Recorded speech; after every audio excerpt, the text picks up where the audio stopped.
Hi all, എൻ്റെ ഒരു mini വ്ളോഗിലേക്ക് എല്ലാവർക്കും സ്വാഗതം. കോതിയ കാറ്റിൻ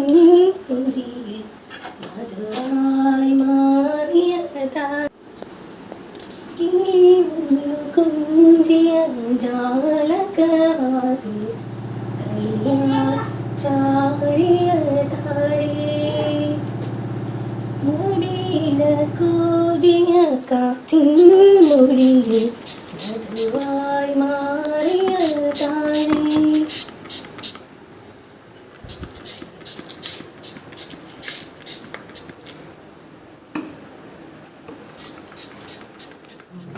ഈ ഒരു സംഭവം നമുക്ക് ഏറ്റവും കൂടുതൽ വർക്കാവുന്നത് പോലെ ഗ്യാസിൻ്റെ മേളിൽ നമ്മൾ സാധാരണ സ്ക്രബ്ബ് യൂസ് ചെയ്തിട്ട് ഇവിടെയൊക്കെ ക്ലീൻ ചെയ്യുന്നത് അല്ലേ.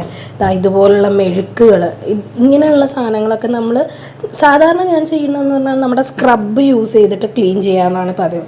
അപ്പോൾ അങ്ങനെ സ്ക്രബ്ബ് യൂസ് ചെയ്ത് ക്ലീൻ ചെയ്യുമ്പോൾ നമ്മൾ കുറേ എഫേർട്ട് ഇടണം. അങ്ങനെയുള്ള സ്ഥലങ്ങളിലൊക്കെ ഏറ്റവും കൂടുതൽ യൂസിൽ വരുന്നതാണ് ഇത്. അതുപോലെ തന്നെ ഇതിൻ്റെ താഴെ വരുന്ന ഒരു മെഴുക്കുണ്ടല്ലോ, ഇതുപോലെ വരുന്ന ഈ മെഴുക്കുകളും ഒക്കെ ക്ലീൻ ചെയ്യാനായിട്ട് നമുക്ക് പറ്റും കേട്ടോ. ഒരു എണ്ണ മെഴുക്കൊക്കെ ഇങ്ങനെയുള്ള എണ്ണ മെഴുക്കുകൾ ഗ്യാസിൻ്റെ താഴെ വരുന്ന ഏരിയയിലൊക്കെ പോകണമെന്നുണ്ടെങ്കിൽ നമ്മൾ ഒരുപാട് സ്ക്രബ്ബ് യൂസ് ചെയ്യണം. അപ്പോൾ അതിന് പകരം നമുക്കിത് യൂസ് ചെയ്തിട്ട് എങ്ങനെയാണ് റിസൾട്ട് എന്ന് നോക്കാം.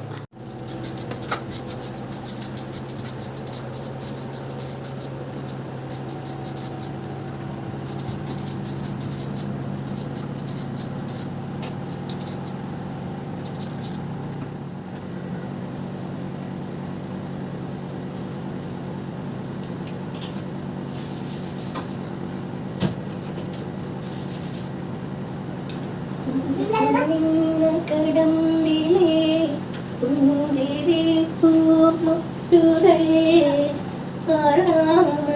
പന്തലിൽ വീണുപോയെന്നോ പൂത്തുനിന്ന കടമ്പിലെ പുഞ്ചിരി പൂമുട്ടുകൾ പന്തലിൽ.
പരസ്യത്തിൽ കാണിക്കുന്ന പോലെ ഇവിടെയുള്ള ഈ ഒരു നമ്മുടെ ഇങ്ങനെയൊക്കെ കരി വന്നിട്ടുള്ളതൊന്നും അങ്ങനെയൊന്നും പോകത്തില്ല. പക്ഷേ നീറ്റാവും, നല്ല നീറ്റാവും. നമ്മൾ സ്ക്രബിട്ട് ഉരക്കുന്നതിൻ്റെ പകുതി എഫേർട്ട് പോലും നമുക്ക് വേണ്ട എന്നുള്ളതാണ്. 10 മിനിറ്റ് മതി നമുക്ക് ഈ ഒരു ഫുൾ ഏരിയ ക്ലീൻ ചെയ്തെടുക്കാനായിട്ട് വിതൗട്ട് എനി എഫേർട്ട്. അതാണ് ഇതിൻ്റെ ഹൈലൈറ്റ്.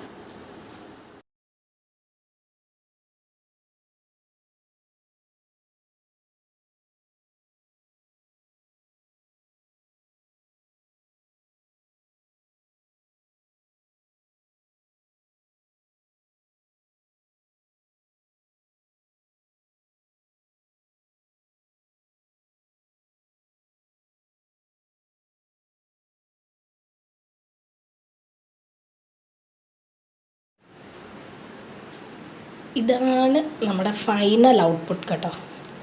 അപ്പോൾ 10 മിനിറ്റ് ഉണ്ടെങ്കിൽ നമുക്ക് നമ്മുടെ കിച്ചൺ വേഗം വൃത്തിയാക്കാം കേട്ടോ.